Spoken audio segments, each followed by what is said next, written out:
Olá, meus amigos e minhas amigas. Sejam muito bem-vindos ao Arena do Futuro de hoje. O tema de hoje é maravilhoso e tenho certeza vai ser uma bênção para você e para sua família. Mas antes, eu queria mandar um grande abraço para todos os meus amigos da Amazônia, do Amazonas, como eles dizem, de toda a região de Manaus. Nós estivemos fazendo uma caravana nessa região, nesse estado, e foi maravilhoso. Também um abraço para todo o pessoal do estado do Pará, que tem acompanhado o nosso programa, tem participado também dos nossos evangelismos. E um abraço especial para o pessoal de Rondônia, todo o pessoal de Rondônia, pessoal de Roraima, todo o pessoal do norte do Brasil, Marabá. Deus abençoe vocês grandemente. Também um abraço para o Maranhão, nosso povo querido no Maranhão, que acompanha o nosso programa. E um abraço para você do Piauí. Deus abençoe a sua vida, você do Piauí, você também do Ceará, você do Pernambuco. Grande abraço para você de João Pessoa, para você de Sergipe, para você da Bahia, para todo o Nordeste brasileiro. Deus abençoe grandemente a todos vocês. Lembrando que o Arena não é somente esse programa de televisão, mas o Arena é programa de rádio, o Arena é programa de internet, o Arena também é um programa de evangelismo, é uma caravana, e faz parte do Facebook. Nós estamos em várias áreas levando essa mensagem do futuro para você. No Facebook, de vez em quando, a gente faz umas transmissões ao vivo e tem sido uma bênção para tanta gente. Você conhece facebook.com/Arena do Futuro. No Twitter, Arena do Futuro, a mesma coisa. No Instagram, também.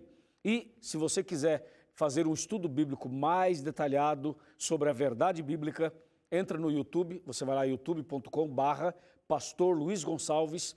Ali você tem todos os nossos temas. E também você pode ver, baixar e ainda partilhar com seus amigos. Tá bem assim? Ou seja, o Arena está em todas estas redes e mídias sociais. E aproveito para mandar um abraço para os amigos da rádio.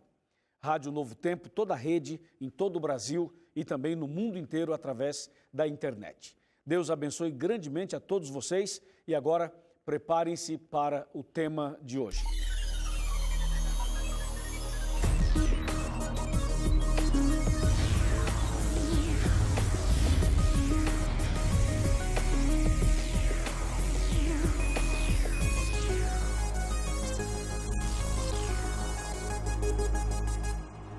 Muito bem, o tema de hoje é muito importante. Vamos ver a verdade bíblica sobre a lei moral e a lei cerimonial. Estamos numa série sobre as verdades bíblicas. Prepare o seu coração porque agora já vamos iniciar esse estudo. A Bíblia já está em minhas mãos e creio que você também já está preparado com a sua Bíblia ou quem sabe com a sua Bíblia eletrônica. Você que está em casa, você que está no trabalho, você que está no hotel, você que está em trânsito, não importa. O importante é que nós agora estamos no Arena, de alguma maneira, para estudar o tema de hoje. Sabe que existe uma certa discussão no meio religioso, especialmente no meio cristão evangélico, sobre a lei moral e a lei cerimonial. Existem pessoas que dizem que não existe lei cerimonial. E outras pessoas que dizem assim, também não existe esse negócio de lei moral, lei é lei e acabou. Não, mas não é bem assim. Existem leis específicas para uma área e específicas para outra área. Por exemplo, nós temos as leis da saúde, nós temos as leis civis, nós temos as leis de trânsito, nós temos as leis em outras áreas, como na área da medicina e assim por diante. Agora, dentro da Bíblia, nós temos também várias leis. E eu quero destacar dois tipos de leis, a lei moral e a lei cerimonial. A lei moral é a lei de Deus, os 10 mandamentos, aquela que diz, não adultere, não mate, não roube, não minta, não cobice, guarde o sábado, não adore imagens, ok? Os 10 mandamentos são o que nós chamamos de lei moral, porque tem a ver com a moral, tem a ver com a vida espiritual, tem a ver com o caráter de Deus. Agora, quando nós falamos em lei cerimonial, o nome já está basicamente dizendo. São leis que eram relacionadas a cerimônias, a festas, a acontecimentos anuais, a feriados. E a Bíblia fala também desse tipo de leis.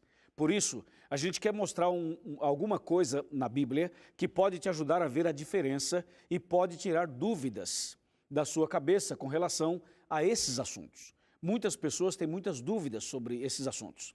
E nós queremos que essas dúvidas sejam tiradas no programa de hoje, tá bem?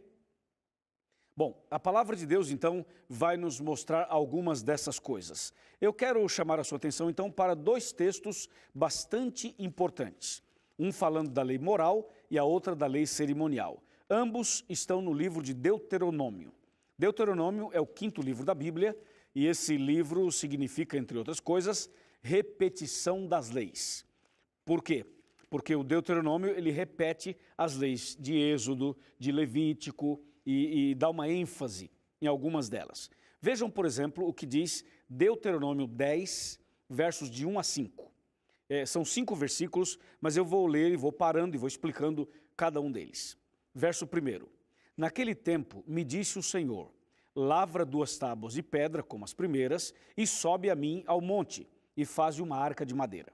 Paremos aqui.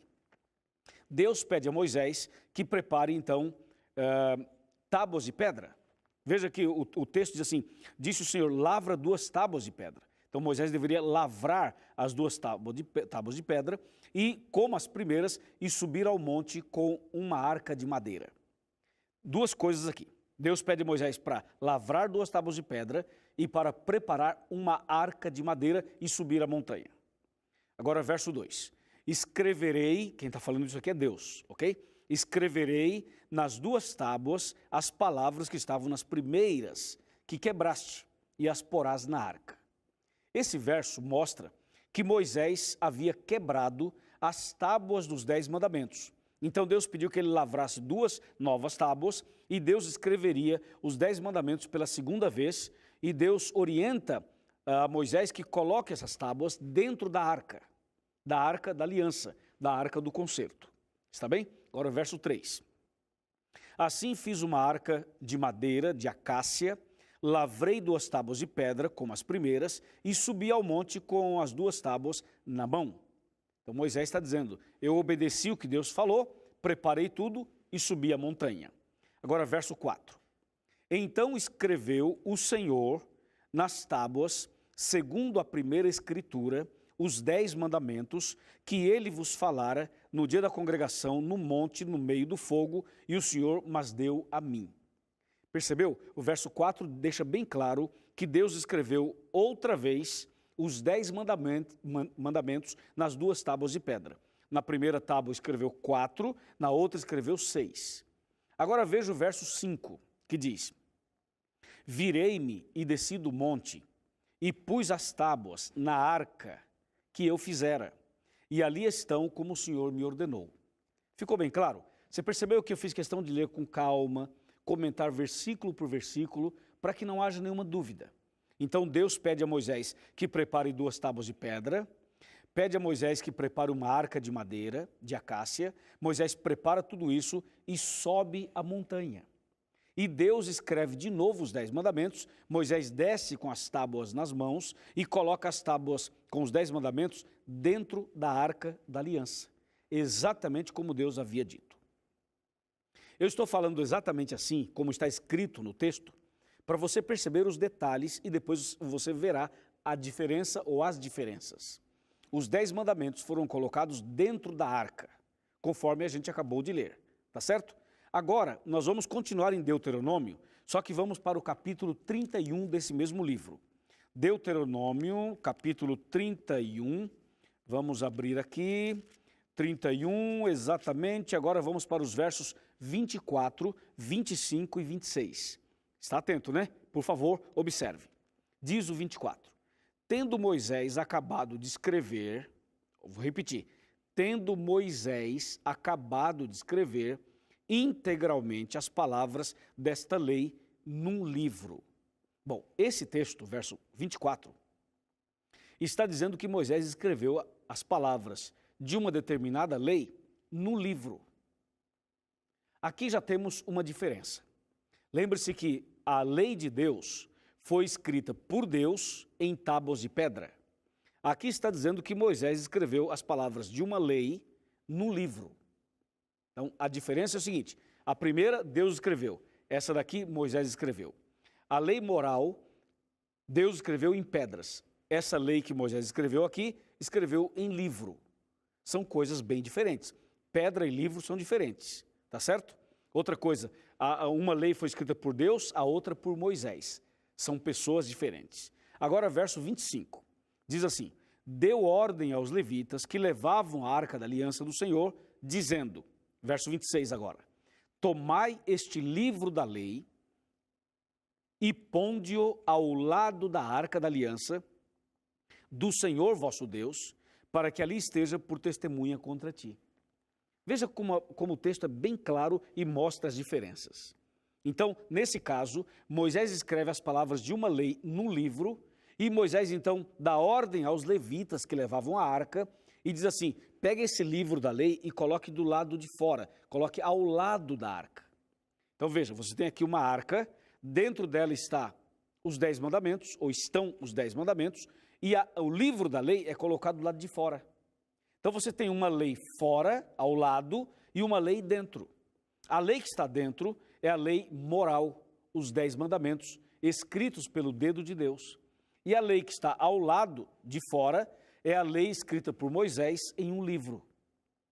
Portanto, são leis diferentes. A lei que estava dentro, os 10 mandamentos, nós chamamos de lei moral. E a lei que estava fora, escrita num livro por Moisés, nós chamamos de leis cerimoniais. E como é que a gente pode falar isso?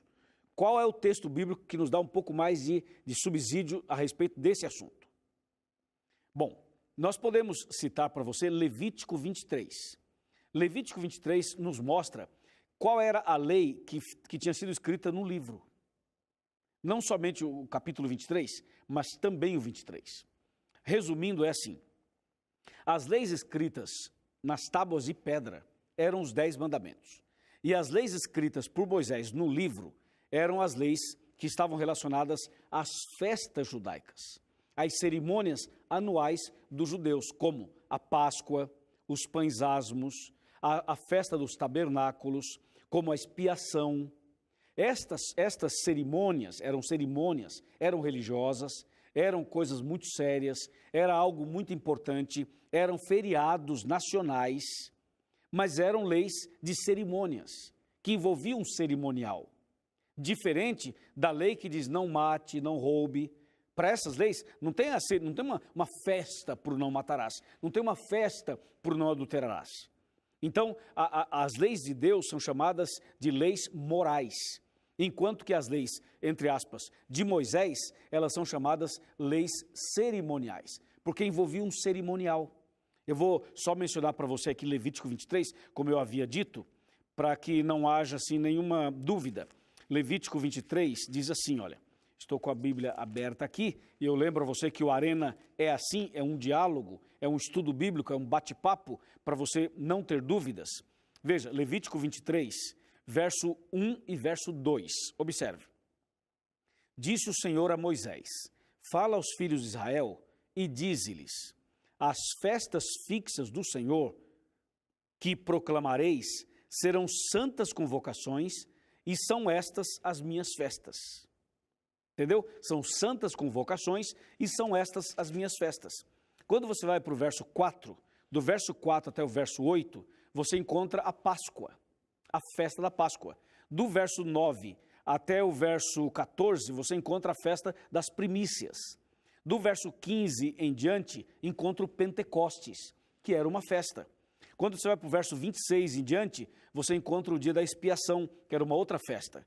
Quando você vai para o verso 33 em diante, você tem a festa dos tabernáculos, e assim por diante. Então, estas eram algumas festas consideradas festas cerimoniais, programas que eles tinham todos os anos. E essas festas, essas orientações, essas leis, estavam no livro da lei que foi colocado do lado de fora da arca, conforme a gente leu lá em Deuteronômio. Entendeu? Então nós estamos falando de duas leis, uma lei escrita em pedra e uma lei escrita em livro. Uma lei escrita por Deus, outra lei escrita por Moisés, uma lei dentro da arca e uma lei fora da arca.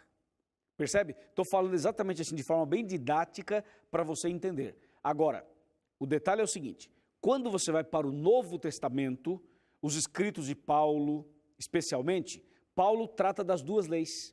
Então, aos Romanos ele trata das duas leis, Aos Gálatas ele trata das duas leis, aos Efésios também, aos Colossenses também.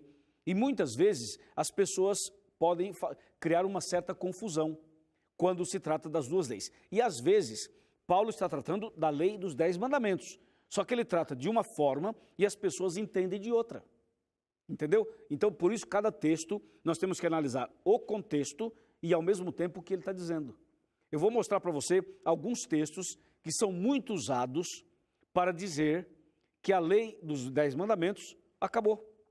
Muitas pessoas usam textos errados, fora do contexto, para tentar dizer uma coisa que o texto não está dizendo. Por isso, esse programa é muito importante. O tema de hoje é muito importante, ok? Então vamos dar uma olhadinha aqui, por exemplo, em um texto. Vamos para Gálatas, Gálatas capítulo 3. Está aqui no Novo Testamento, deixa eu pegar aqui, Gálatas 3. Olha só o que diz o capítulo 3 e o verso 10 de Gálatas. Fala assim: todos quantos, pois, são das obras da lei, estão debaixo da maldição, porque está escrito: maldito todo aquele que não permanece em todas as coisas escritas no livro da lei para praticá-las. Bem, esse texto, claro, a gente não vai aqui gastar um tempo explicando o verso 10 em si, mas queremos mostrar somente o detalhe principal que tem a ver com o tema de hoje. Você percebe que ele fala, aqui ele usa no final do verso 10 a expressão livro da lei. Quando ele fala livro da lei, é óbvio que não está falando das tábuas da lei. Não está falando dos 10 mandamentos, mas está falando do livro da lei que tinha sido colocado do lado de fora da arca. Mas Gálatas não fala somente disso. Gálatas fala da lei moral e também da lei cerimonial. Se você observar o verso 11, por exemplo, veja o que diz o 11. E é evidente que pela lei ninguém será justificado diante de Deus, porque o justo viverá pela fé. Entendeu? Então esse texto aqui gera uma confusão, porque aparentemente ele está falando que a fé é mais importante. Ele diz assim, é evidente que pela lei ninguém é justificado diante de Deus, porque o justo viverá pela fé. Alguém chega e fala assim, está vendo? Eu tenho fé e acabou. Se eu tenho fé, não preciso da lei. Só que aí você segura Gálatas e vai para Romanos. Olha só o que diz aqui em Romanos. Romanos 3:31. Veja o que diz Romanos 3:31. Fala assim, anulamos, pois, a lei pela fé? Não, de maneira nenhuma, antes confirmamos a lei. Então aqui aos Romanos, Paulo, ele está dizendo o seguinte, vamos anular a lei pela fé? Não, antes confirmamos a lei. Aqui ele exalta a lei. Mas lá em Gálatas é o mesmo Paulo, o mesmo. E ele fala no Gálatas 3, verso 11, é evidente que pela lei ninguém é justificado diante de Deus, porque o justo viverá pela fé. Então aos Gálatas ele fala, ele exalta a fé. E diz que não é pela lei, mas é pela fé. Agora aqui aos Romanos ele fala, não é pela fé, é pela lei. Então parece que Paulo está confuso. E parece que as pessoas ficam confusas. Mas não é. O que Paulo está dizendo é pura verdade. O ponto é o seguinte, ninguém vai ser salvo pela lei. Você sabe disso. Nem lei moral, nem lei cerimonial, lei nenhuma. Não é a lei que salva. Quem salva é Jesus, é a sua graça. Isso é um ponto que passivo, todo mundo concorda. Um ponto comum. Nós somos salvos pela graça e não pela lei. Nenhuma lei, nem outra lei. E esse ponto é o ponto comum aos Gálatas e aos Romanos. E Paulo também exalta a fé. Porque é claro que a fé ela está relacionada à nossa crença nessa salvação e à nossa aceitação da salvação. Só que Paulo fala assim, anulamos a lei pela fé? Quer dizer, eu tenho fé, não preciso da lei? Aí ele fala assim, não, de maneira nenhuma, antes confirmamos a lei. Claro, porque se você não tem lei, se não existe lei, não existe transgressão, tá certo? Se não há lei, não há transgressão.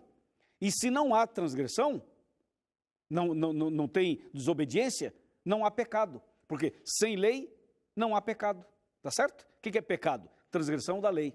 Se não há lei, não há pecado. Se não há pecado, logo Jesus morreu em vão. Ele morreu para quê se não há pecado? Então é uma contradição que existe quando a pessoa fala da fé, da graça de Cristo e anula a lei. Então Paulo, ele escrevendo não só aos Romanos e não só aos Gálatas, ele vai tentando explicar que a salvação é em Jesus, não é pela lei, mas que a lei é importante. E nesse afã de explicar isso para as pessoas, muitas pessoas geram uma certa confusão por não entender essa linguagem. Mas a linguagem não é tão complexa assim. Você pode entender. Nós somos salvos pela graça, mediante a fé, diz Paulo aos Efésios. Isso não vem de vós, isso é dom de Deus. É claro, quem é salvo de alguma coisa. Neste caso, nós somos salvos do pecado, e pecado é transgressão da lei. Se não há lei, não há pecado. Se não há pecado, não precisa ter salvação. E se não precisa ter salvação, Cristo morreu em vão. Então, dizer que a lei de Deus foi abolida é usar o discurso de Satanás. Esse é o discurso de Satanás. Porque Satanás, ele quer pegar um fio do novelo, para quê? Para desfazer todo o processo, para destruir toda a roupa, toda a vestimenta. Mas Deus nos ajuda, através da sua palavra, a entender isso. Está claro para você? Veja, o ponto é o seguinte, o tema de hoje pretende deixar claro que nós estamos trabalhando com dois tipos de leis, a lei moral e a lei cerimonial. Agora vem um detalhe, quando Jesus morreu na cruz, Jesus aboliu os 10 mandamentos? Qual foi a lei que acabou na cruz? Foi a lei de Deus, os 10 mandamentos? Ou foram as leis cerimoniais? Qual das duas? Essa é uma pergunta interessante. Porque, veja, nós nem podemos usar a expressão que Jesus aboliu a lei A ou a lei B. Porque, de acordo com a Bíblia, Jesus aboliu as obras do diabo. E nem a lei moral, nem a cerimonial é obra do diabo. Ambas são obras de Deus. Então, Jesus aboliu na cruz as obras do diabo. Entendeu? Agora vem a questão. O que é que chegou até a cruz e terminou na cruz? Foi a lei moral ou foi a lei cerimonial? O que foi que Cristo cravou na cruz? No sentido de que durou até a cruz.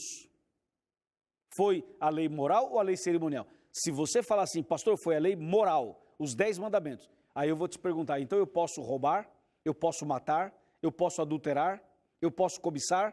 E você vai me dizer que não. E se você me fala que não, então como que essa lei acabou na cruz? Se ela realmente acabou na cruz, eu posso fazer tudo isso. Posso ter 2, 3, 4, 5 mulheres. E as mulheres podem ter 2, 3, 4, 5 homens. E ninguém pode falar nada. Então, a lei não acabou na cruz, tá certo? Agora, tem uma lei que durou até a cruz. E essa lei que durou até a cruz é a lei cerimonial. Por exemplo, a Páscoa. A Páscoa foi até a cruz. Aliás, Jesus é o Cordeiro Pascal. Jesus morreu exatamente na Páscoa. E a partir daí, acabou a Páscoa. Hoje, por exemplo, não existe mais a Páscoa como era no Antigo Testamento. O que existe hoje, que substitui a Páscoa, é a Santa Ceia. É a Santa Ceia, com o lava-pés e o cerimonial. Isso sim substitui a Páscoa, mas não é mais a Páscoa. A Páscoa de hoje não tem nada a ver com a Páscoa bíblica, tá certo? Veja, por exemplo, a festa, por exemplo, do Pentecostes, aquela festa que havia.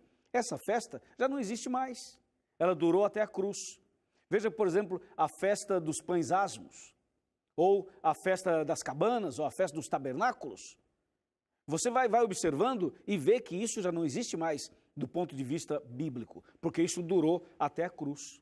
É isso que durou até a cruz. Só que por falta de entendimento, as pessoas acham que o que durou até a cruz foi a lei moral, os 10 mandamentos. E aí vira uma confusão, entende? Vira uma confusão. Por isso, o programa de hoje é um programa-chave para esclarecer este assunto. Está bem? Acho que ficou claro para você? Pelo menos tentamos falar numa linguagem bem simples e tentando descomplicar, descodificar todo este assunto. A Bíblia, então, nos deixa bem claro o tema de que os 10 mandamentos permanecem para sempre e que as leis cerimoniais eram temporárias e terminaram na cruz. Claro que hoje nós praticamos muitas coisas que eram do Velho Testamento e que passaram a ser usadas de outra forma, como é o caso da Páscoa. Mas isso não altera nenhuma coisa e nem outra. O importante é você entender que somos salvos pela graça, salvos por Jesus e salvos do pecado, que pecado é a transgressão da lei e a lei são os 10 mandamentos. Tudo bem? Tranquilo? Ok, então vamos sentar um pouquinho? Vamos sentar. Vamos sentar e conversar um pouquinho sobre esse último detalhe, a salvação, que é o ponto principal da nossa vida. Por isso que estamos aqui, por isso que existe o Arena, porque estamos tratando de salvação. Agora veja o texto que eu queria ler para você nesse momento. É Apocalipse 3:20. Apocalipse 3:20 é o verso que resume tudo que nós estamos ensinando durante todos esses dias aqui no Arena. Apocalipse 3:20 diz assim: Eis que estou à porta e bato. Se alguém ouvir a minha voz e abrir a porta, entrarei em sua casa e cearei com ele e ele comigo. Então vem cá, pode chegar mais perto. Pode vir mais perto, sem medo. Venha mais perto. Jesus está falando assim: eis que estou à porta e bato. Quem bate a porta do seu coração, claro, é o Espírito Santo. O Espírito Santo que bate, esperando que você abra o coração para Jesus. O que significa abrir o coração? Significa uma atitude humilde, uma atitude de dependência. Quando você entende que a palavra de Deus está clara, quando você entende o tema, quando você entende a salvação e você diz, entendi, eu aceito, então você está abrindo o coração. Entende? Você aceita Jesus como seu Salvador, não aceita? Claro que aceita, amém. Mas quem aceita Jesus como Salvador, também aceita obedecer os mandamentos por amor. Eu pergunto, você aceita a Jesus como seu Salvador e aceita obedecer os 10 mandamentos por amor a Jesus e pela graça de Deus? Eu tenho certeza que sim. Se você realmente aceita, levanta a sua mão. Levanta a sua mão e diga, pastor, eu aceito, eu quero. E Deus vai abençoar você nesse momento. Eu vou fazer uma oração por você. Depois da oração, você pode ir até a internet e você localiza uma igreja adventista. Vai lá no site encontreumaigreja.com.br, localize uma igreja, vai até a igreja, diga que você é meu convidado, é meu amigo, eu estou convidando você. Você vai fazer estudo bíblico, vai conhecer mais, vai tomar uma atitude de fé, vai ser batizado na igreja adventista e vai começar uma vida nova. Amém? Vamos então orar por essa linda decisão. Senhor nosso Deus, obrigado por essa importante decisão, obrigado por esse tema esclarecedor, obrigado, Senhor, porque o Espírito Santo nos ajudou a entender, tirou as nossas dúvidas e agora queremos continuar a caminhada cristã até a volta do Senhor Jesus. Eu entrego essa pessoa nas tuas mãos, entrego essa família nas tuas mãos, em nome de Jesus. Amém.